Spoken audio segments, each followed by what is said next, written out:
This is Shyam Singh from PNS automation. और last video में हम लोगों ने देखा था कि प्रिंट फंक्शन को किस तरह से हम इस्तेमाल करते हैं।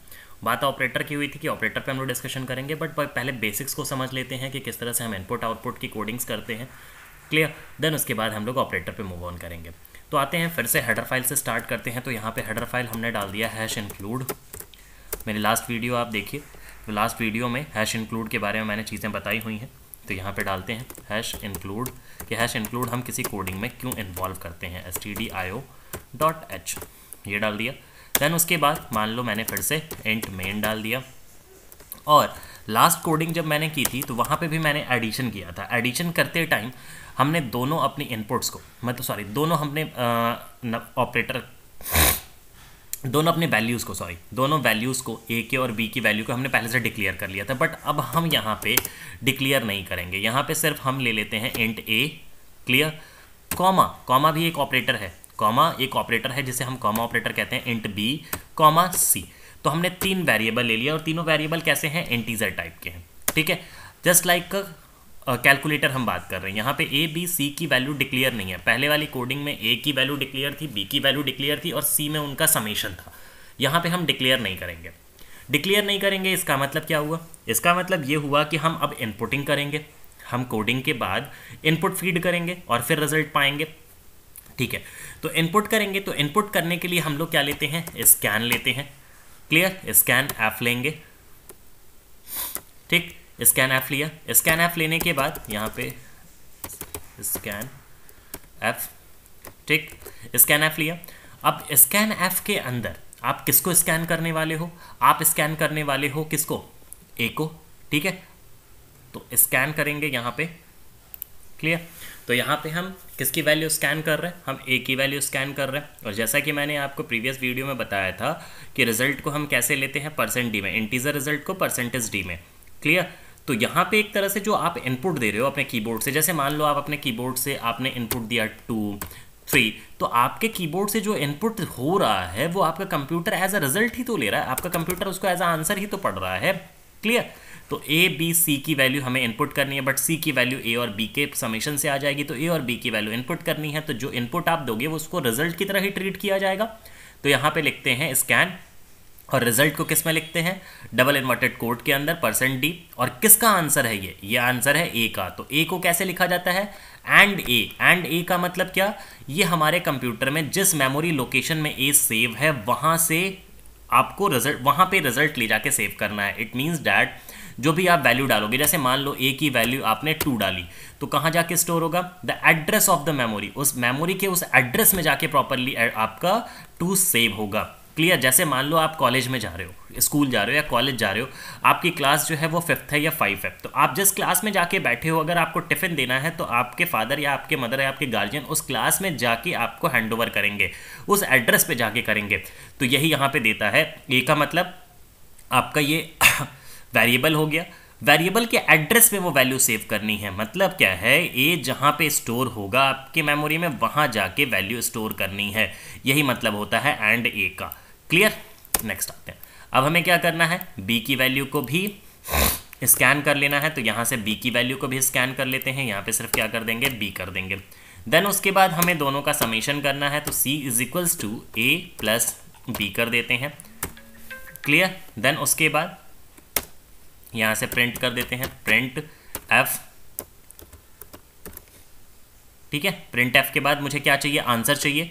तो आंसर फिर से किससे लेंगे, %d से। और किसका आंसर चाहिए इस दफ़ा हमें C का आंसर चाहिए। तो हमें C का आंसर चाहिए, C का मेमोरी लोकेशन नहीं चाहिए, उस लोकेशन से आंसर नहीं निकालना है, C में जहां भी जो है वो निकाल लेना है। क्लियर। भरते टाइम, इनपुट देते टाइम आपको प्रॉपर उस लोकेशन में जाके इनपुटिंग करनी है। आउटपुट निकालते टाइम सिर्फ उस वेरिएबल को कॉल कर देना है, वो वहां से आंसर लेके चला आएगा। इसलिए यहाँ पे आप एंड नहीं लगाते हो। अब इसको आप यहाँ से आगे एक बार कंपाइल करो, कोई एरर तो नहीं है, कोई एरर नहीं है। अब प्ले करिए। ठीक है। आपकी स्क्रीन ब्लैंक आ रही है। ब्लैंक क्यों आ रही है भाई, ब्लैंक किस लिए आ रही है, क्योंकि हम सिर्फ स्कैन करने की बात कर रहे हैं, कहीं हमने कोई चीज़ नहीं लिखी है। अभी इसको हम ब्लैंक से हटा के फिर नेक्स्ट लेवल पे भी सेट करेंगे। अभी हम इनपुट करते हैं। तो पहला काम क्या है, हमें स्कैन करना ए की वैल्यू। तो ए की वैल्यू 2 स्कैन की, एंटर किया। बी की वैल्यू क्या स्कैन करनी है, 3, मान लो 3 दिया, एंटर किया। ऑटोमेटिकली ए प्लस बी हुआ, रिजल्ट आपका, फिर आपने प्रिंट किया था रिजल्ट प्रिंट होके आपका 5 आ गया। तो ये दोनों इनपुट करा आपने और ये आपका रिजल्ट यहाँ पे मूव होके आपके पास चला आया। Okay guys, okay. अभी क्या है कि जब हमने इसको रन किया, एक बार क्लियर करके फिर देखें, देखो ये बहुत ही बेसिक चीज़ें बता रहे हैं गाइज, बहुत ही बेसिक चीज़ें। जो लोग एडवांस लेवल पे होंगे उन्हें बहुत ही बेसिक लग रहा होगा, बट उनके लिए है जो कोडिंग्स के बारे में ज़ीरो लेवल पे हैं, जिन्हें कुछ नहीं पता, हर एक लाइन के बारे में जिन्हें जानना है, उनके लिए कोडिंग अभी हो रही है। जैसे मान लो हमने यहाँ पे रन किया, रन करते आप ये चाहते हो कि मान लो आप कहीं पे इस सिस्टम को लगाते हो कि 2 नंबर दिया जाए तो ऑटोमेटिकली ऐड हो जाए। तो यहाँ पे क्या है भाई, ब्लैक पेज पे कुछ आ रहा है लिख के, कोई भी कमांड्स आ रहे हैं कि हमें क्या करना है, ये लिख के नहीं आ रहा है। तो अगर हम कमांड चाहते हैं कि कमांड्स लिख के आए कि हमें क्या करना है, तो आपको उसके लिए भी कोडिंग में लाइन ऐड करनी पड़ेगी। यहाँ ऐड करना पड़ेगा printf क्या, एंटर द वैल्यू ऑफ ए। हम किसकी वैल्यू देना चाहते हैं, एंटर द वैल्यू ऑफ ए, ए की वैल्यू देना चाहते हैं। मान लो इक्वल्स टू डाल दिया यहाँ, ठीक। तो इससे क्या हुआ, अब क्या होगा, अब इसको बिल्ड करो, रन करो, सॉरी printf यहाँ पे सेमीकोलन, रन करो। अब देखो क्या आ रहा है, enter the value of A properly लिख के आ रहा है। तो इसका मतलब क्या हुआ कि अगर आप printf या प्रिंट फंक्शन या स्कैन फंक्शन को प्रॉपरली समझ रहे हो तो आपकी कोडिंग की मैन्युफैक्चरिंग, कोडिंग का मेकअप भी प्रॉपरली होता चला जाएगा और कोडिंग आपकी ब्लैंक्स नहीं होंगी। फिर यहाँ पे भी हम एक लाइन ऐड कर देते हैं, क्या, यही सेम चीज़, प्रिंट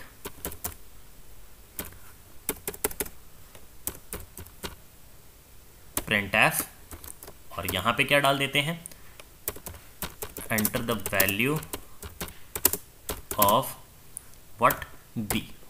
ठीक है, ये यहाँ पे प्रोवाइड कर दिया, फिर से सेमीकोलन डाल देते हैं। आइए रन करिए कोड को। ए की वैल्यू आपको यहाँ पे डालनी है, 2 डाला, फिर वी की वैल्यू आस्क करेगा तो वी की वैल्यू 3 डाला, देन आपका 5 आ गया। अब आप चाहते हो कि 5 जो आया उसमें भी क्या लिख के आए, द वैल्यू ऑफ सी और आंसर। तो यहाँ पे हम लिख देते हैं क्या, the value of C, the value of C is equals to %d। तो वैल्यू ऑफ C क्या है, डबल इन्वर्टेड कोड के अंदर है, तो value of C equals to constant होगा, %d का मतलब आंसर आ जाएगा। तो रिजल्ट हमारा क्या लिख के आएगा, the value of C is equals to answer. A की वैल्यू यहाँ पुट करें, मान लो 4 दिया इस बार, 6 दिया इस बार, तो 4 and 6 कितना हुआ, 10 हुआ हमारा आंसर। क्लियर है।